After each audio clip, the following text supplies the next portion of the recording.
Hello everyone, কেমন আছেন সবাই? Welcome back to my channel journey with Papai. আজ 26শে জানুয়ারি আর আমরা রয়েছি বিহারের বেগুসরাইতে ইউবরাজ ডিলাক্স হোটেলে।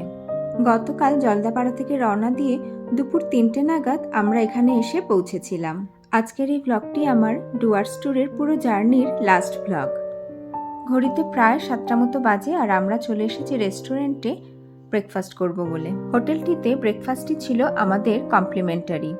সকাল 8টা থেকে এনাদের ব্রেকফাস্টের টাইমিং ছিল, কিন্তু আমাদের যেহেতু রাঁচির উদ্দেশ্যে রওনা দিতে হবে তাই একটু তাড়াতাড়ি রেস্টুরেন্টে চলে গিয়েছিলাম। বাফে ব্রেকফাস্ট তখনও স্টার্ট না হওয়ায় আমরা 2 কাপ কফি নিয়ে একটু বসেছিলাম। আমাদের কফি শেষ হতেই ওনারা ব্রেকফাস্ট সার্ভ করে দিয়েছিলেন। চলুন দেখে গিয়ে ব্রেকফাস্টের মেনুতে কি কি আছে। বুফে ব্রেকফাস্ট তো, তাই অনেক ধরনের আইটেম ছিল। লুচি, আলু ফুলকপির তরকারি, চাটনি দিয়ে সাম্বার বড়া, ওদিকে ডিম সিদ্ধ, 2 রকম স্যান্ডউইচ। একটা স্যান্ডউইচ দুটোই ভেজ ছিল, একটা মেয়োনিজ দিয়ে বানানো ছিল আর একটা মাঝখানে আলুর স্টাফিং দিয়ে গ্রিল স্যান্ডউইচ ছিল। আর এপাশে ইডলি, সাম্বার, ওদিকে আবার দই, স্প্রাউট, ফলের মধ্যে আপেল, কমলা লেবু, কলা আর 2 রকমের ফ্রুট জুস ছিল। ওদিকে দুধ আর কর্নফ্লেক্সেরও ব্যবস্থা ছিল। রেস্টুরেন্টের একজন স্টাফ এসে আমাদের বলল আরও কিছু খাবারের আইটেম সার্ভ করা বাকি আছে, এখনো পুরো আইটেম ওনারা পরিবেশন করে উঠতে পারেননি। হাতে যদি আমাদের একটু সময় থাকতো তাহলে ধীরে সুস্থে বেশ ব্রেকফাস্ট করা যেত। আলুর পরোটা, ধোসা, উত্তাপাম, ক্রিসপি পটাটো, ডিমের অমলেট, এইসব আইটেমগুলো ওনারা আমাদের ব্রেকফাস্ট নেওয়ার পরে পরিবেশন করেছিলেন। আর হ্যাঁ, ডেজার্টে জিলেপিও ছিল। বেশ কিছু আলুর পরোটা আর জিলেপি ওনারা অবশ্য আমাদেরকে প্যাক করেও দিয়েছিলেন। আমি নিয়েছি স্যান্ডউইচ, একটা লুচি, আলু ফুলকপি মটরের তরকারি আর বড়া নিয়েছি, মেদু বড়া। ঘড়িতে প্রায় 8টা মতো বাজে। ব্রেকফাস্ট করে রুমে গিয়ে সমস্ত লাগেজপত্র নামিয়ে নিয়ে চলে এসেছি রিসেপশনে। হাজব্যান্ড অলরেডি রিসেপশনে দাঁড়িয়ে বিলপত্র যা হয়েছে সেটাই পেমেন্ট করছে। বেগুসরাইয়ের এই ইউবরাজ ডিলাক্স হোটেলটি কিন্তু বেশ ভালো ছিল। বেশ পরিষ্কার পরিচ্ছন্ন একটি হোটেল। এখানকার স্টাফদের ব্যবহার এবং সার্ভিস দুটোই খুব ভালো ছিল। হোটেলের ব্যাক সাইড এটা। আমাদের গাড়িটা এখানেই পার্কিং করা ছিল। হোটেলের ব্যাক সাইড, এখানে খুব সুন্দর গার্ডেন করা। আর এই যে হোটেলের পুরো হোটেলটা, পুরো ভিউ হোটেলের। পিছনেও প্রচুর রুমস আছে, আমরা তো সামনের দিকে ছিলাম। আর এই যে আমাদের গাড়ি, এখানে সবাই গাড়ি পার্ক করেছে। গতকাল এখানে পৌঁছানোর পর এতটাই টায়ার্ড হয়ে গেছিলাম যে হোটেলের এই পিছন দিকটাতে আসাই হয়নি। হাজবেন্ড অবশ্য গাড়ি রাখতে এসে আমাকে বলেছিল হোটেলের ব্যাক সাইডটা খুবই সুন্দর। এখন হোটেলটা একটু কনস্ট্রাকশনে কাজ চলছে। খুব ভালো ফ্যাসিলিটিস, ব্রেকফাস্টও খুব ভালো ছিল, ভীষণ টেস্টি খাবার ছিল। আমরা খেয়েওছি, ওনারা আবার কিছু খাবার প্যাক করেও দিয়েছেন। এটা হচ্ছে পুরো লন এরিয়া। ওনারা ফ্রুটস, সুইটস অনেক কিছু প্যাক করে দিয়েছেন, স্যান্ডউইচ, পরাঠা। ওইদিকে হচ্ছে সুইমিং পুল, ওটা হচ্ছে সুইমিং পুল। এই হচ্ছে পুরো হোটেলের ভিউ। এখন সকাল 8টা বেজে গেছে আর আমরা এক্ষুনি স্টার্ট করব। এখান থেকে রাঁচি প্রায় 300 কিলোমিটারের মতো। দেখি জিপিএস অন করতে হবে, গাড়িতে উঠে আমি জিপিএসটা অন করে নেব। চলো তাহলে যাওয়া যাক।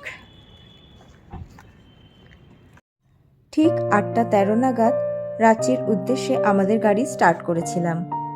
বেগুসরাইয়ের এই ইউবরাজ ডিলাক্স হোটেলটি থেকে রাঁচিতে আমাদের বাড়ির ডিস্টেন্স হচ্ছে 323 কিলোমিটারের মতো, আর সময় লাগবে প্রায় 7 ঘন্টা। আজকের এই জার্নিতে আমরা সিমারিয়া, নওয়াদা, কোডারমা, ঝুমরিতলাইয়া, বারহি, গোবিন্দপুর, রামগড় হয়ে তারপরে রাঁচি পৌঁছাবো। বারহি এখান থেকে প্রায় 212 কিলোমিটার। যে হাইওয়ে দিয়ে আমরা এখন যাচ্ছি সেটি হচ্ছে NH-31। একটু পরেই আমরা সিমারিয়ার কাছে গঙ্গা নদীকে ক্রস করব। আমাদের জার্নি স্টার্ট হয়ে গেছে, লাস্ট জার্নি, মানে আজকে আমরা বাড়ি পৌঁছে যাব। আজকে হচ্ছে 26শে জানুয়ারি। হ্যাঁ, আজকে সানি ওয়েদার, ভাল লাগছে, বেশ ফুরফুরে সকাল। জিপিএস এ দেখা যাচ্ছে অলরেডি আমরা ব্রিজের কাছাকাছি চলে এসেছি আর ব্রিজটা এক্ষুনি ক্রস করব। এই ব্রিজটাতেই কখনো কখনো খুব বেশি জ্যাম হয়ে যায়। হ্যাঁ, খুব ট্রাফিক হয়ে যায়। গঙ্গা নদীর উপরে এই ব্রিজটির নাম হচ্ছে রাজেন্দ্র সেতু। হাতের বাঁদিকে গঙ্গা নদীর উপরে 6 লেনের আরেকটি নতুন ব্রিজ তৈরি হচ্ছে। খুব শিগগিরই এটা ওপেন হওয়ার কথা আছে, বাট আমরা তো পুরনো ব্রিজটাই পেলাম। এই ব্রিজটার নাম হচ্ছে রাজেন্দ্র সেতু। এইটা গঙ্গা নদীর উপরে সবচেয়ে ওল্ডেস্ট ব্রিজ। প্রায় 2 কিলোমিটার লম্বা এই ব্রিজ গঙ্গা নদীর উপরে তৈরি রেল সহ সড়ক পুল। এই ব্রিজ উত্তর বিহারকে দক্ষিণ বিহারের সাথে যুক্ত করে। এই সেতুর ফাউন্ডেশন স্টোন ভারত স্বাধীন হওয়ার 7ম বছরে 1956 সালের 26শে ফেব্রুয়ারি ডাক্তার রাজেন্দ্র প্রসাদ দ্বারা রাখা হয়েছিল। হাতের ডান পাশের লেনটিতেই রিপেয়ারিংয়ের কাজ চলার জন্য একটি লেন দিয়েই ব্রিজের উপরে সমস্ত গাড়ি যাতায়াত করছে।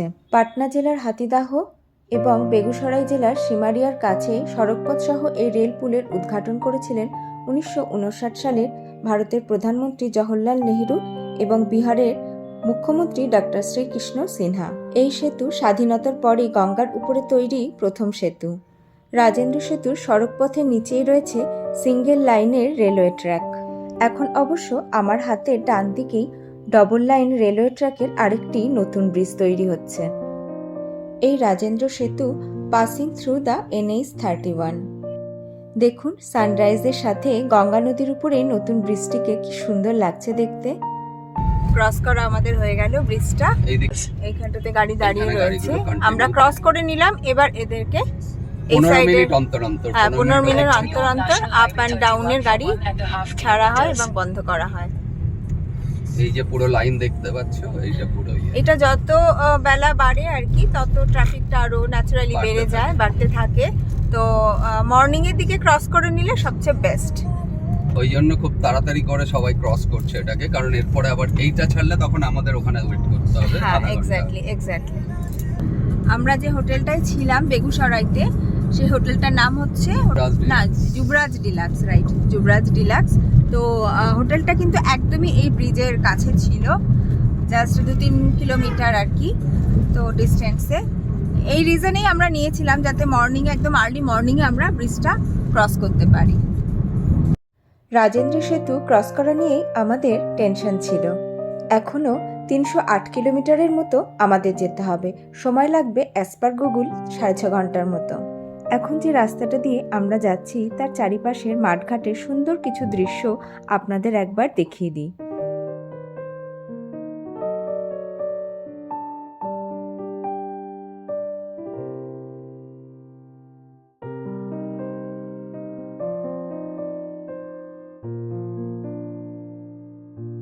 রাস্তার অনেক জায়গাতেই 26শে জানুয়ারি উপলক্ষে পতাকা উত্তোলনের প্রস্তুতি চলছিল। এখন ঘড়িতে প্রায় 9:30 মতো বাজে। হাতের ডান দিকে রাস্তাটা এবার আমাদের নিতে হবে। এই রোডটি হচ্ছে বিহার মোকামা রোড। এই রোডে আমাদের এখন 17 কিলোমিটারের মতো যেতে হবে। এই রোডের পাশের সর্ষের ক্ষেতগুলিকে আপনাদের না দেখিয়ে আমি থাকতে পারলাম না। জিপিএসে দেখাচ্ছে সামনে একটু এগিয়েই বাঁদিকে টার্ন নিলেই আমরা পেয়ে যাব রাঁচি পাটনা হাইওয়ে।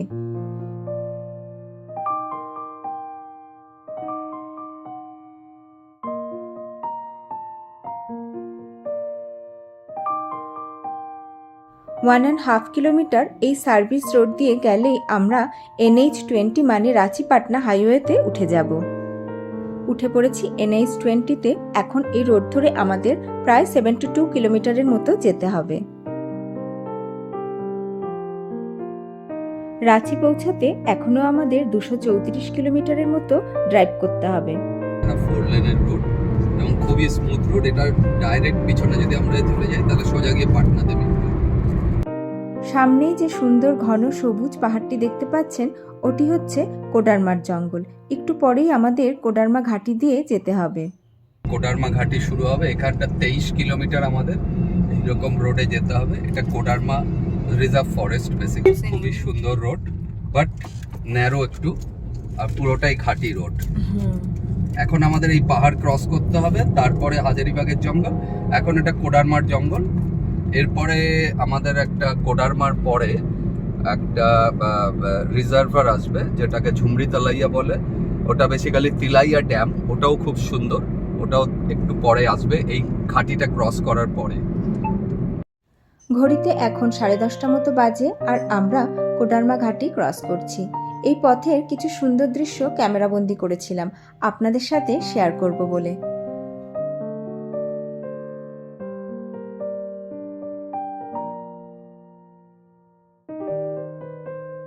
এই ঘাটির পথেই রয়েছে ঝাড়খণ্ড বিহারের বর্ডার। এবার আমরা বিহার থেকে ঝাড়খণ্ড বর্ডারে ঢুকে গেলাম। এটা হচ্ছে বর্ডার এরিয়া। এইবার আমরা ঝাড়খণ্ডে প্রবেশ করব। ভুটান, বেঙ্গল, বিহার পেরিয়ে আজ প্রায় 7 দিন পরে আমরা ঝাড়খণ্ডে ফিরলাম। কোডারমা ঘাটির এই রাস্তাও কিন্তু এলিফ্যান্ট করিডোর। এই জঙ্গলেও কিন্তু হাতি দেখা যায়, অনেক জায়গাতেই আমি সাইনবোর্ড দেখছি। Elephant corridor. হ্যাঁ, এলিফ্যান্ট করিডোর। এখান দিয়েও হাতি মাঝে মাঝে রাস্তায় দেখা যায়। এটাও বেশ ঘন জঙ্গল। আর আমরা হাজারিবাগের জঙ্গল থেকে হাতিগুলো এখানে চলে আসে। এটা হাজারিবাগেরই বড় রেঞ্জ। কোডারমা, হাজারিবাগ সব একই রেঞ্জের জঙ্গল। ঘাটির এই পথে লাস্টের 5 কিলোমিটার রাস্তায় আমরা বিশাল ট্রাকের ট্রাফিক জ্যাম পেয়েছিলাম। এখান থেকে এখনো 5 কিলোমিটার বাকি। সামনে কোথাও পতাকা উত্তোলন হচ্ছে, তো সেই জন্য আটকে রেখেছে। বর্ডারে জ্যামটা প্রায় আধ ঘন্টার মতো দাঁড়িয়ে থাকার পর অপোজিট লেন ধরে আমাদেরকে খুব সাবধানতার সাথে ঘাটিটি ক্রস করতে হয়েছিল। দেখেছেন ট্রাকের কি বিশাল লম্বা লাইন। এই লাইনে দাঁড়িয়ে থাকলে আমাদের সারা দিনটা হয়তো এখানেই কেটে যেত। আসলে 26শে জানুয়ারি উপলক্ষে ঝাড়খণ্ডী আদিবাসীদের ট্যাবলোতে করে কিছু প্রসেশন বেরিয়েছিল, তাই সমস্ত ট্রাকগুলিকে আটকে রাখা হয়েছিল। এই যে সামনে দেখুন, আরও 2খানা ট্যাবলো দাঁড়িয়ে আছে। এখান থেকে রাঁচি এখনো 152 কিলোমিটার। রাঁচি 152 কিলোমিটার। আদিকে রয়েছে তিলাইয়া ড্যাম। এখন ঘড়িতে ওই 11:50 মতো বাজে, আর আমরা ক্রস করছি তিলাইয়া ড্যামটিকে। কোডারমা ডিস্ট্রিক্টের বরাকর নদীর উপরেই এই তিলাইয়া ড্যামটি। ডান দিকে যে ব্রিজটি দেখা যাচ্ছে, এটি হচ্ছে জাওয়াহার রেলওয়ে ব্রিজ। এই রাস্তার সৌন্দর্য আমি বর্ণনা করে বোঝাতে পারবো না, তাই ক্যামেরাবন্দি করেই আপনাদের সাথে শেয়ার করে নিচ্ছি।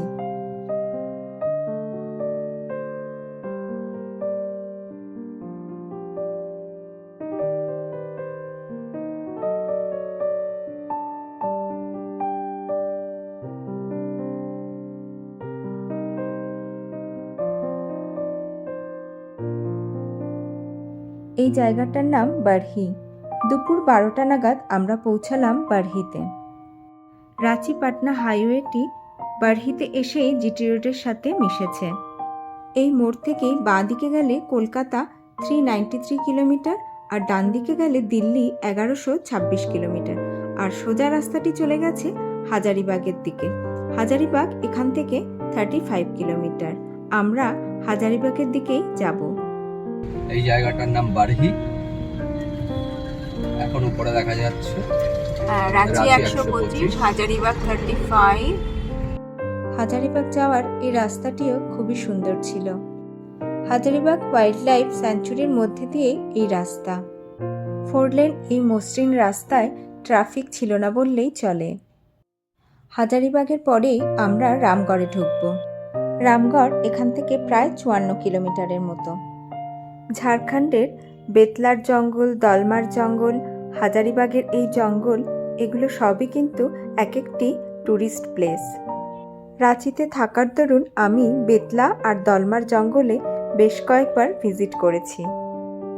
দূরে ওই যে পাহাড়গুলো দেখা যাচ্ছে, ওইগুলি হচ্ছে রামগড়ের পাহাড়। পাহাড়ের ওই পাশে রয়েছে রাঁচি শহর। রামগড়ের এই ঘাটি পার করেই আমরা রাঁচি শহরে ঢুকব। অলরেডি আমরা রামগড়ের ঘাটি দিয়ে রাঁচিতে উঠতে শুরু করেছি। একটু লক্ষ্য করে দেখুন, নিচের দিকে কিন্তু একটা গ্রাম দেখা যাচ্ছে। ঘাটির পথ হলেও রাস্তাটির পুরোটাই কিন্তু 4 লেনের রোড।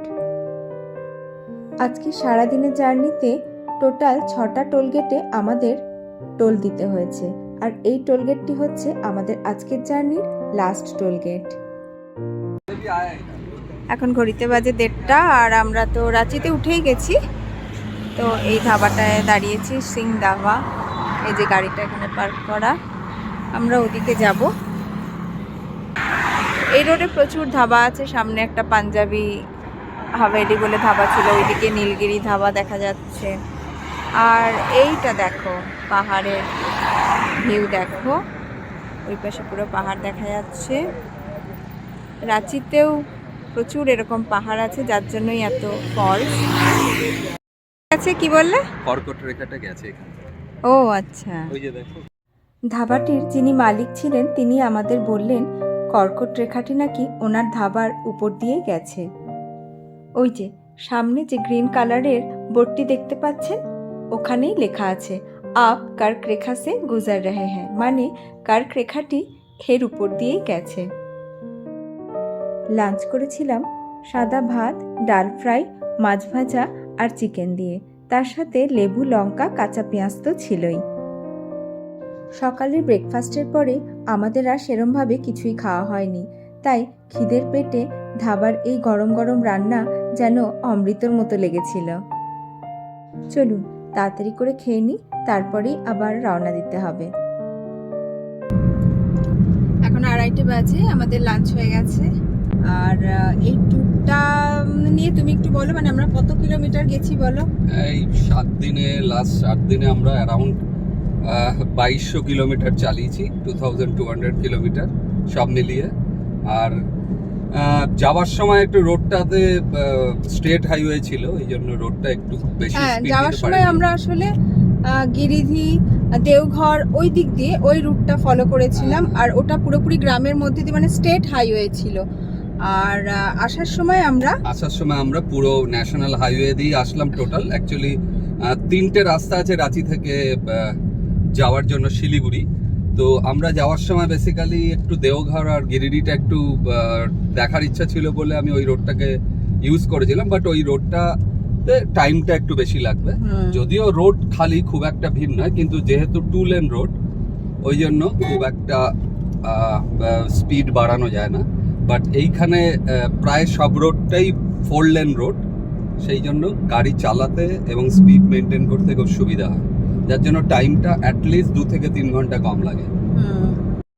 চলুন আর আধ ঘন্টার মধ্যেই আমরা বাড়ি পৌঁছে যাব। 26শে জানুয়ারি উপলক্ষে রাঁচির এই জুটিতে আজ সাংঘাতিক মানুষের ভিড়। প্রায় 7 দিন পরে চেনা গলি, রাস্তা, বাজার, হাট দেখে বেশ ভাল লাগছিল। পুরো ডুয়ার্স ট্যুরের সবটাই আমি আপনাদের সাথে শেয়ার করেছি। আজকের ভিডিওটি আমি এখানেই শেষ করছি। ব্লগটি যদি আপনাদের ভালো লেগে থাকে তাহলে লাইক, কমেন্ট আর সাবস্ক্রাইব করার অনুরোধ রইল। দেখা হচ্ছে নতুন আরেকটি ব্লগে।